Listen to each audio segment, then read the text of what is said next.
Hello friends, നമസ്കാരം. Ultimate beginners guide for mutual ഫണ്ട്സിനെ പറ്റിയാണ് ഇന്നത്തേത്. മ്യൂച്വൽ ഫണ്ട്സ് എന്നാൽ എന്താണ്?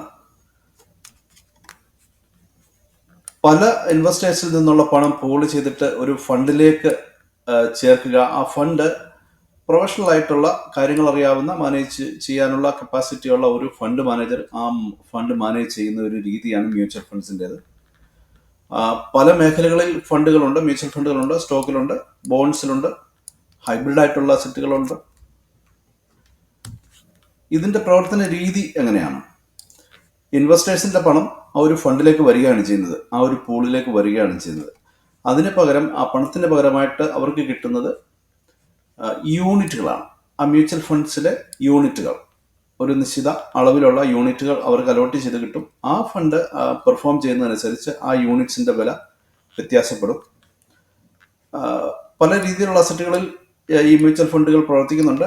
നെറ്റ് അസറ്റ് വാല്യൂ, അത് മാർക്കറ്റിലെ അതിൻ്റെ ആ കമ്പോണൻസിന്റെ പെർഫോമൻസ് അനുസരിച്ചുകൊണ്ട് ആ ഒരു മ്യൂച്വൽ ഫണ്ടിന്റെ അസറ്റ് വാല്യൂ വ്യത്യാസപ്പെട്ടിരിക്കും, അല്ലെങ്കിൽ അതിനകത്ത് ഫ്ലക്ച്വേഷൻസ് വരും.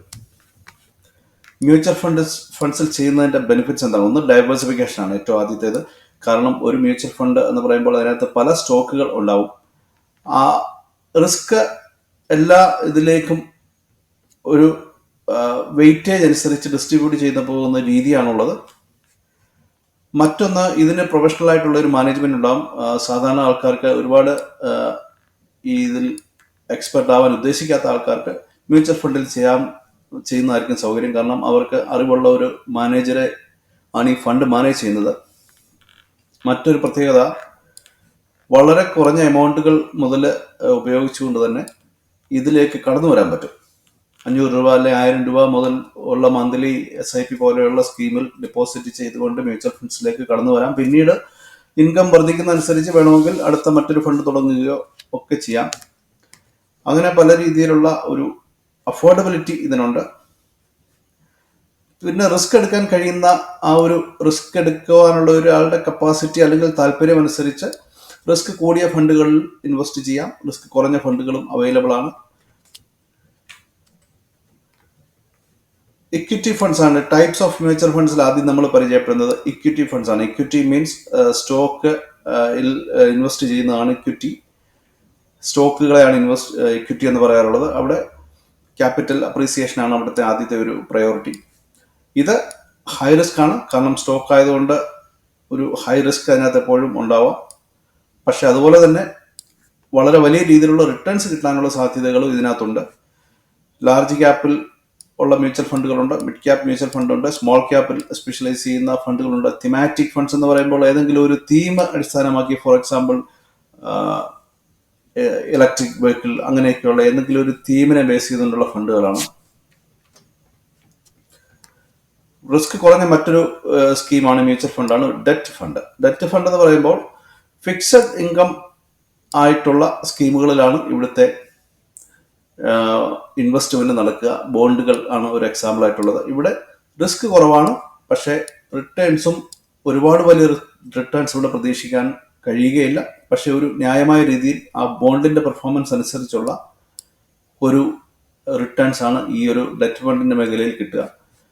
അതിന്റെ ചില എക്സാമ്പിൾസ് ആണ് liquid funds, gilt funds, corporate bond fund. ഇതൊക്കെ ഡെറ്റ് ഫണ്ടുകളാണ്.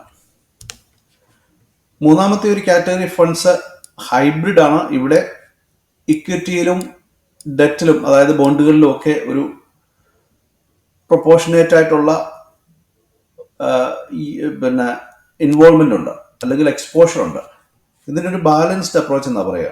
റിസ്ക് ഇക്വിറ്റിയുമായിട്ട് കമ്പയർ ചെയ്യുമ്പോൾ കുറവായിരിക്കാം, പക്ഷേ ഡെറ്റ് ഫണ്ടുകളുമായിട്ട് കമ്പയർ ചെയ്യുമ്പോൾ കൂടുതലാവാം. സോ ഒരു മോഡറേറ്റ് റിസ്ക് ആണ് ഇവിടെ ഉള്ളത്. അങ്ങനെയുള്ള ചില എക്സാമ്പിളാണ് അഗ്രസീവ് ഹൈബ്രിഡ് ഫണ്ട്സ്, അല്ലെങ്കിൽ ഡൈനാമിക് അസറ്റ് അലോക്കേഷൻ ഫണ്ട്സ് ഒക്കെ ഈ ഒരു കാറ്റഗറിയിൽ വരുന്ന ഹൈബ്രിഡ് ഫണ്ടുകളാണ്. മ്യൂച്വൽ ഫണ്ട് സെലക്ട് ചെയ്യുമ്പോൾ നമ്മൾ കരുതേണ്ട കാര്യങ്ങൾ: ഒന്ന്, എന്താണ് നമ്മുടെ ഇൻവെസ്റ്റ്മെന്റ് ഉദ്ദേശം, നമ്മുടെ ലക്ഷ്യം എന്താണ് നിക്ഷേപത്തിന്റെ? അത് ഗ്രോത്ത് ആണോ, അതോ ഇൻകം ഉദ്ദേശിച്ചാണോ, അതോ ഇത് രണ്ടും കൂടെ ചേർന്നുള്ള ഒരു ബാലൻസ് ആണോ നമ്മൾ ഉദ്ദേശിക്കുന്നത്? അതനുസരിച്ച് അതിന് സ്യൂട്ടബിൾ ആയിട്ടുള്ള ഫണ്ടുകൾ നമ്മൾ തിരഞ്ഞെടുക്കണം. മറ്റൊന്ന് പ്രധാനപ്പെട്ടത് റിസ്ക് എടുക്കുവാനുള്ള നമ്മുടെ കപ്പാസിറ്റി അല്ലെങ്കിൽ നമ്മുടെ ടേസ്റ്റ് എത്രമാത്രമുണ്ട്. ഹൈ റിസ്ക് എടുക്കുവാൻ താല്പര്യമുണ്ടെങ്കിൽ ഇക്വിറ്റി തന്നെ സെലക്ട് ചെയ്യാം. റിട്ടേൺസും കൂടുതൽ കിട്ടാനുള്ള സാധ്യത എവിടെയാണുള്ളത്. മീഡിയം റിസ്ക് എടുക്കുന്നുണ്ടെങ്കിൽ ഹൈബ്രിഡ് ആണ് നല്ലത്. റിസ്ക് ഒട്ടും എടുക്കാൻ ഉദ്ദേശിക്കുന്നില്ല, അല്ലെ വളരെ കുറച്ച് റിസ്ക് എടുക്കുന്നുള്ളൂ എങ്കിൽ ബോണ്ടുകൾ പോലെയുള്ളവ തിരഞ്ഞെടുക്കാം. അങ്ങനെയുള്ള ഡെറ്റ് ഫണ്ടുകൾ, മ്യൂച്വൽ ഫണ്ടുകൾ തിരഞ്ഞെടുക്കാം. എക്സ്പെൻസ് റേഷ്യോ ഇതുമായിട്ട് ബന്ധപ്പെട്ട് വരുന്ന എക്സ്പെൻസ് ആണ്. അത് എത്രയും കുറഞ്ഞിരിക്കുന്നോ അത്രയും നമുക്ക് നല്ലതാണ്. കാരണം അത് നമ്മുടെ പ്രോഫിറ്റിൽ അത് റിഫ്ലക്ട് ചെയ്യും. മ്യൂച്വൽ ഫണ്ടിൽ ഇൻവെസ്റ്റ് ചെയ്യാൻ നമുക്ക് സാധാരണഗതിയിൽ ഒരു ഡിമാറ്റ് അക്കൗണ്ട് ആവശ്യമാണ്. അവിടെ ആ ഡിമാറ്റ് അക്കൗണ്ടിനകത്താണ് ഈ ഫണ്ടുകൾ, യൂണിറ്റുകൾ ഡിപ്പോസിറ്റ് ചെയ്യപ്പെടുക നമ്മുടെ പേരിലുള്ളത്. ചില പ്ലാറ്റ്ഫോമിൽ ഡയറക്റ്റ് ഇൻവെസ്റ്റ്മെന്റും അലൗഡ് ആണ്. ഡിമാറ്റ് അക്കൗണ്ട് ഇല്ലാതെ തന്നെ ചെയ്യാൻ പറ്റുന്ന ചില സ്കീമുകളും ഉണ്ട്. അപ്പോൾ അതിന് സ്യൂട്ടബിൾ ആയിട്ടുള്ള ഒരു പ്ലാറ്റ്ഫോം തിരഞ്ഞെടുക്കുക. ഫോർ എക്സാമ്പിൾ സിറോദ കോയിൻ അല്ലെങ്കിൽ ഗ്രോ പോലെയുള്ള ആപ്പുകൾ, അല്ലെങ്കിൽ മറ്റ് ജിയോജിത്ത് അല്ലെങ്കിൽ അസറ്റ് മാനേജ്മെന്റ് കമ്പനികളൊക്കെ ഉണ്ട്. അവിടെയൊക്കെ നമുക്ക് ഈ മ്യൂച്വൽ ഫണ്ടുകളിൽ സ്റ്റാർട്ട് ചെയ്യാൻ പറ്റും. ഫീസും ഒക്കെ ഒന്ന് കരുതുക. അതുപോലെ യൂസർ ലെവലിലുള്ള എക്സ്പീരിയൻസ് ഒക്കെ നമ്മളൊന്ന് മനസ്സിലാക്കിയെടുക്കുക. അതിനുശേഷം അത് സ്റ്റാർട്ട് ചെയ്യുന്നതായിരിക്കും നല്ലത്. SIP ഉണ്ട്, സിസ്റ്റമാറ്റിക് ഇൻവെസ്റ്റ്മെന്റ് പ്ലാൻ. അത് ഒരു നിശ്ചിത കാലയളവിൽ, സാധാരണഗതിയിൽ ഓരോ മാസവുമാണ് അതിൻ്റെ ഒരു അടവ് വരുന്നത്. അത് ഒരു നിശ്ചിത ശമ്പളം ഉള്ള ആൾക്കാർക്ക്, അല്ലെങ്കിൽ നിശ്ചിത മന്ത്ലി വരുമാനമൊക്കെ ഉള്ള ആൾക്കാർക്ക്, അല്ലെങ്കിൽ ഡെയിലി വരുമാനമൊക്കെ ഉള്ള ആൾക്കാർക്കാണ് ഇത് സ്യൂട്ടബിൾ ആയിട്ടുള്ളത്. മന്ത്ലി വൺസ് ഒക്കെ അവർക്ക് SIP-യിലേക്ക് ഡിപ്പോസിറ്റ് ചെയ്യാൻ പറ്റും മ്യൂച്വൽ ഫണ്ടിന്റെ. മറ്റൊന്ന് ലംസം ഇൻവെസ്റ്റ്മെന്റ് ആണ്. ലംസം എന്ന് പറയുമ്പോൾ ഒറ്റയടിക്ക് ഒരു തുക മൊത്തം അതിനകത്ത് ഇടുന്ന സ്കീമാണ്. ഇത് ശമ്പളക്കാരുടെ കാര്യമല്ല പറയുന്നത്, അല്ലാതെ ചില ബിസിനസ്സുകാർ അല്ലെങ്കിൽ വസ്തുവൊക്കെ, വീടുമൊക്കെ വിറ്റ് കിട്ടുന്ന പണം, അല്ലെങ്കിൽ വേറെ എവിടുന്നെങ്കിലും കിട്ടുന്ന ചില ഫണ്ടുകൾ എക്സസ് ഒറ്റയടിക്ക് കയ്യിലുണ്ടെങ്കിൽ അത് ഒറ്റയടിക്ക് തന്നെ SIP അല്ല, ലംസം ഇൻവെസ്റ്റ്മെന്റ് ചെയ്യാൻ പറ്റും. ഹൈ റിസ്ക് ടോളറൻസ് അവിടെ പറയുന്നുണ്ട്. കാരണം ഡിപ്പോസിറ്റ് ചെയ്തിട്ട് അതിന്റെ കുറച്ച് കാലയളവ് നമ്മൾ വെയിറ്റ് ചെയ്യേണ്ടതായിട്ട് വരും. അത് നമ്മൾ വെയിറ്റ് ചെയ്യുന്നില്ല എങ്കിൽ SIP-യിലെ കൂട്ടുള്ള ഒരു ആവറേജ് സിസ്റ്റം അവിടെ ഉണ്ടാവുന്നില്ല. ആ വൺ ടൈം ചെയ്യുന്ന സമയത്ത് ഉള്ള ആ ഒരു ലെവലും അതിനുശേഷം ഉണ്ടാവുന്ന ലെവലുകളിൽ തമ്മിലുള്ള ഒരു വ്യത്യാസം ഒരു ഹൈ റിസ്ക് ടോളറൻസ് ഉള്ളവർക്കാണ് സ്യൂട്ടബിൾ ആയിട്ടുള്ളത്. സ്ഥിരമായിട്ട് ഈ ഫണ്ടിന്റെ പെർഫോമൻസ് അറിഞ്ഞുകൊണ്ടിരിക്കണം, അപ്ഡേറ്റ് ചെയ്യണം. എന്തായാലും മ്യൂച്വൽ ഫണ്ട്സിൽ തുടങ്ങുന്നതിന് മുമ്പ് നമ്മൾ പരിഗണിക്കേണ്ട കാര്യങ്ങൾ, വെൽത്ത് ക്രിയേഷന് പറ്റിയ ഒരു സിസ്റ്റമാണിത്. അത് ഒരു ലോങ് ടൈം പെർസ്പെക്റ്റീവ്, ദീർഘകാലയളവിലേക്കുള്ള ഒരു കാഴ്ചപ്പാട് നമുക്ക് ആവശ്യമാണ്. മോണിറ്റർ ചെയ്യാൻ നമ്മൾ വില്ലിംഗ് ആയിരിക്കണം, റിവ്യൂ ചെയ്യണം പെർഫോമൻസ്. വേണ്ട രീതിയിലുള്ള അഡ്ജസ്റ്റ്മെന്റുകൾ, ഫണ്ടുകൾ വേറെ എടുക്കുകയോ അല്ലെങ്കിൽ ആഡ് ചെയ്യുകയോ ഒക്കെ അതോടുകൂടി ചെയ്യാൻ നമുക്ക് കഴിയണം. നമ്മൾക്ക് കൂടുതൽ കാര്യങ്ങൾ അറിയണം എന്നുണ്ടെങ്കിൽ അതുമായിട്ട് ബന്ധപ്പെട്ട് പ്രവർത്തിക്കുന്ന ഒരു ഫിനാൻഷ്യൽ എക്സ്പെർട്ടിനെ സമീപിച്ച് കാര്യങ്ങൾ മനസ്സിലാക്കിയതിന് ശേഷം മാത്രം ചെയ്യുക. Okay, so mutual funds offer diverse investment opportunities. Diversification ആണ് ഇതിന്റെ ഏറ്റവും പ്രധാനപ്പെട്ട ഹൈലൈറ്റ്. നമ്മളുടെ ഗോൾസ് അനുസരിച്ച്, റിസ്ക് എടുക്കുവാനുള്ള കപ്പാസിറ്റി അനുസരിച്ച്, അല്ലെ താല്പര്യം അനുസരിച്ച് സെലക്ട് ചെയ്യുക. ലോങ് ടൈം നമ്മൾ ഇതിന് കൊടുത്തിരിക്കണം പെർഫോം ചെയ്യുവാനായിട്ട്.